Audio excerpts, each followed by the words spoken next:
Well, I mean, I've learned as a pianist. I mean, I've learned how to read an audience. Um, well, if one is it's hard as a piano because your back is turned, so it is a little difficult. But what I do like to do, I like to have either the drums or bass, like look out because they can see that, and then I can see their face. Now, if they make a certain face, then I know okay, it was time to turn around.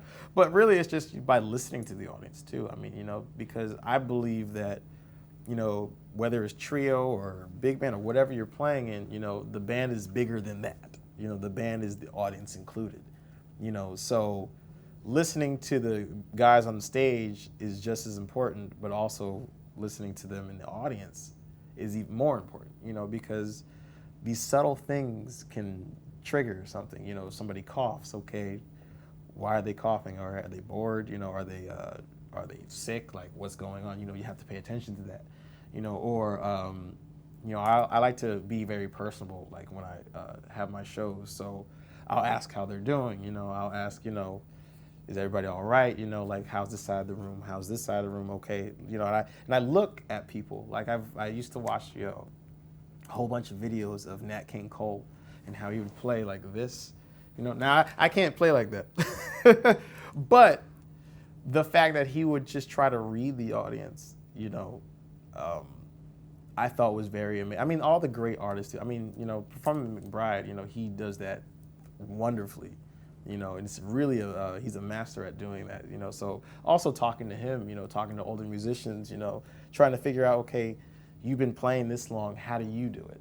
I actually had a conversation today with the comedian Alonzo Bowden, and we were just talking about music and comedy and art, and the relation between the two. And I asked him, being a comedian, I mean, you're there by yourself, you know, how do you read your audience, and like sometimes, you'll have an audience where they're really dry, or sometimes you'll have an audience where they're in tune, but they're not interactive, or sometimes you have an audience that's overly interactive, and you gotta like kind of, balance, all that, And so I asked him about it. He's like, you just gotta kind of go out there and just, you know, sometimes you'll hit it, sometimes you won't, but you have to be honest. And that's the biggest thing. You just have to be honest with whatever you're doing. And that's something I've learned, especially from just childhood, just, being honest in your craft. You can't, force anything. The audience is going to be there, and they're there to listen to you. They're there to see who you are. So you can't be anybody else. You have to be yourself, So whether they like it or not, you try to bring them along. Dr. Taylor always said, bring your audience with you. So, don't beat them over the head with something. I want you to get this information. Really pay attention to, okay, if I'm going to go here, I can't start here, especially if my audience is not starting here. If my audience is starting here, then that's great, and now we have a place to go. Or if my audience is starting here, like if I have an audience that understands, like here, on the cruise, everybody knows the tunes, so we don't have to introduce any tunes. I can play a little bit of the melody, or I can hint at a different melody, and they'll know that. Versus a place where they've never heard jazz. If I don't play the melody, if I do play the melody, they're not going to know it all. But I want them to know it, so I have to be able to express that. I have to be able to say, okay, this is what this is.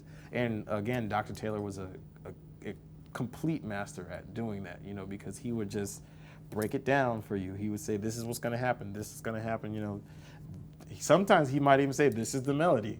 I mean, it might be as simple as that, but it made just the biggest difference, because the audience, whether they're musicians or jazz lovers or not, you understood what the music was about, and so that's something that I strive for still, and I mean, I'm hearing that you'll never master it, which is okay, but it's always, it's a learning thing, you're constantly learning, I mean, talking to Herbie Hancock, he, I've got the chance to watch him just rehearse and work.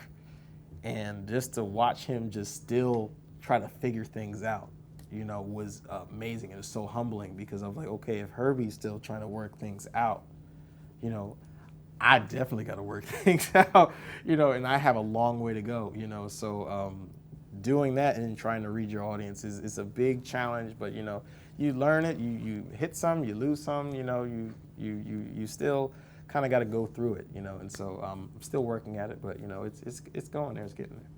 Yeah.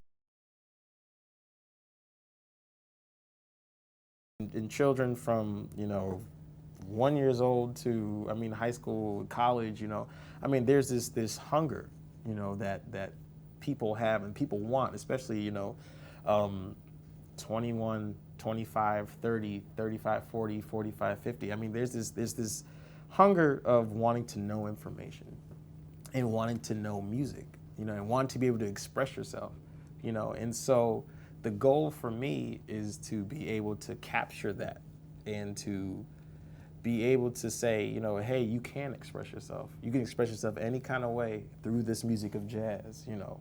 And so with education, that's a good way that I do that. You know, I teach a lot of first graders, second graders, you know, college kids, you know, you name it. You know, I have private students, you know, I do master classes, I do seminars, all this kind of stuff. I just love teaching, you know, and I love being around people. And so that's what the biggest thing about, you know, the music is just to be personal and to be honest, like I was saying before, you know, just you have to be honest with your music. You know, it doesn't matter where you're from. You could be from France, you can be from Madagascar, you know, it doesn't matter where you're from, you know, just as long as the music is honest. And when you hear honest music, you know, you move, you react to it, you know, so that's how I do it.